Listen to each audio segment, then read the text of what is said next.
ભાજપ એ ખૂબ મજબૂત સંગઠન શક્તિ ધરાવતો પક્ષ છે.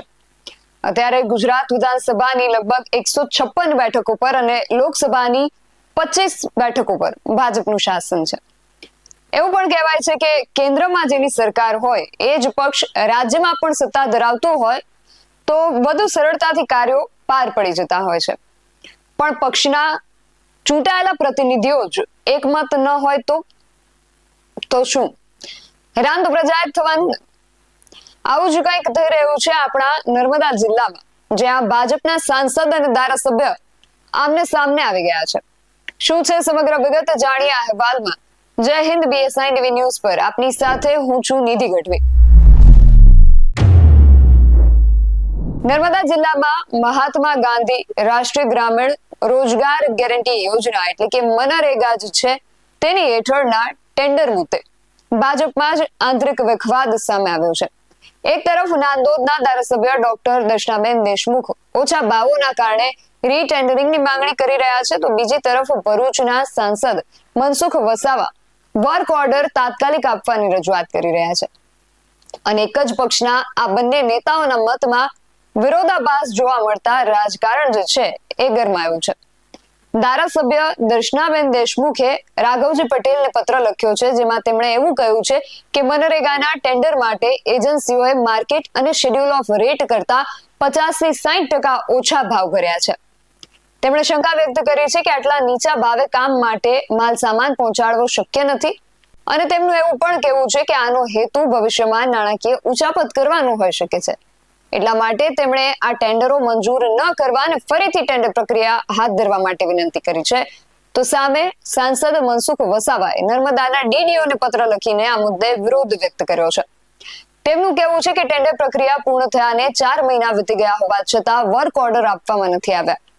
તેમના મતે ઓછા ભાવથી સરકારી નાણાંની બચત થાય છે, ઉચાપતનો કોઈ પ્રશ્ન નથી. તેમણે કેટલાક અધિકારીઓ પર પણ આક્ષેપ કર્યા છે. તેમનું કહેવું છે કે અધિકારીઓ યોજનાની માર્ગદર્શિકાઓને અવગણીને ટેન્ડર પ્રક્રિયામાં વિલંબ કરી રહ્યા છે અને ઓછો ભાવ ગણાવીને ટેન્ડર રદ કરવાની કોશિશ કરી રહ્યા છે. તેમણે સ્પષ્ટ કર્યું છે કે સરકારનો આવો કોઈ જ ઠરાવ નથી કે નીચા ભાવે ટેન્ડર રદ કરવા.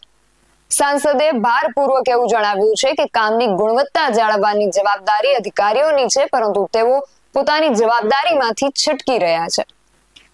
નોંધનીય છે કે નર્મદા જિલ્લામાં 2025-26 માટે મનરેગા યોજનાના ટેન્ડર જે છે પૂર્ણ થઈ ગયા છે અને આ જ મુદ્દે તાજેતરમાં દાહોદ અને ભરૂચ જિલ્લામાં પણ મનરેગા કૌભાંડ સામે આવ્યું હતું, જેમાં અમુક નેતાઓ અને તેમના સગા સંબંધીઓની સંડોવણી પણ સામે આવી હતી અને તેમની ધરપકડ પણ થઈ હતી. આવા સંજોગોમાં નર્મદામાં પણ ટેન્ડર પ્રક્રિયા મુદ્દે આ રાજકીય વિરોધાભાસ સામે આવતા જિલ્લાના રાજકારણમાં ગરમાવો આવ્યો છે. અને જિલ્લાના રાજકારણની સાથે જો કે ભાજપના આંતરિક રાજકારણમાં પણ ગરમાવો આવ્યો છે. ચર્ચાઓ એવી થઈ રહી છે કે ભાજપ મંત્રી બચુ ખાબડના કટ્ટર હરીફ અને કોંગ્રેસ અને આમ આદમી પાર્ટી બંને પક્ષમાંથી વારાફરતી લગભગ 2 વખત બચુ ખાબડ સામે જ ચૂંટણી લડેલા ભરત વાખડાને ભાજપ જ પક્ષમાં જોડવા માટે તૈયાર કરી રહ્યું છે. અને આ જે ચર્ચા છે એણે અત્યારે ખૂબ વેગ પકડ્યો છે. એટલે કદાચ એવું થાય કે ન રહેગા બાસ ઓર ન બજેગી બાંસુરી, કારણ કે ભરત વાખડાએ ભાજપમાં જોડાવા માટે એવી શરત મૂકી છે કે તેમને દેવગઢ બારિયા વિધાનસભાની ટિકિટ આપવામાં આવે. આ એ જ સીટ છે જ્યાં અત્યારે બચુ ખાબડ ધારાસભ્ય છે. એટલે જો ભરતભાઈ આ સીટ પર આવે છે તો બચુ ખાબડનું પાનું જે છે એ કપાઈ શકે છે. એટલે હાલ આ બધા પ્રશ્નોને લઈને નર્મદા, દાહોદ, ભરૂચ આ બધા જ જિલ્લાનું રાજકારણ જે છે એ ગરમાઈ ગયું છે. પણ બધામાં સમાન મુદ્દો જે છે એ છે મનરેગા. હવે જે યોજના ગરીબોને રોજગારી પૂરી પાડવા માટે, તેમના પેટ ભરવા માટે બનાવવામાં આવી છે, તેમાં કોણ પોતાના ખિસ્સા ભરી જાય છે એ જોવું રહ્યું. આ વિશે તમારું શું માનવું છે અમને કમેન્ટ કરીને ચોક્કસથી જણાવજો. આવા જ વધુ અહેવાલો સાથે મળતા રહીશું. તમે મારી YouTube ચેનલને સબસ્ક્રાઇબ કરવાનું અને અમને Facebook અને Instagram પર ફોલો કરવાનું ભૂલશો નહીં. બાકી અવનવી અપડેટ્સ માટે આપ જોતા રહો BSI TV ન્યૂઝ. નમસ્કાર.